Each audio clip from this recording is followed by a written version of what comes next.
আসো প্রিয়াসী, প্রিয়াসী বিদায় মালা। আমাদের প্রিয়সী ঘোষ, আমি রানাঘাটে থাকি। তো এখানে অনেক চিরকুট রাখা রয়েছে।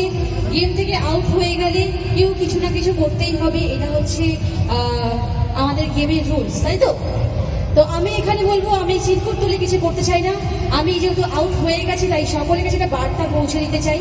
আমাদের রানাঘাটের ছোট্ট শিশু অস্মিকা দাস, যে বিরল রোগের সঙ্গে লড়াই করছে, আপনাদের সকলের কাছে আমি অনুরোধ করব, আজকে আপনারা যারা যারা যা পারবেন, অস্মিকার একটা ডোনেশন লিঙ্ক দেওয়া আছে আমাদের বিএসপিজির গ্রুপে, সেখান থেকে আপনারা যে যা পারবেন নিজের সামর্থ্য মতো সহযোগিতার হাত বাড়িয়ে দেবেন। আমি যেহেতু আউট হয়ে গেছি, তাই সকলের কাছে হাত জোর করে অনুরোধ করছি, যেটা পারবেন নিজের সামর্থ্য মতো অস্মিকাকে সহযোগিতার হাত বাড়িয়ে দিন।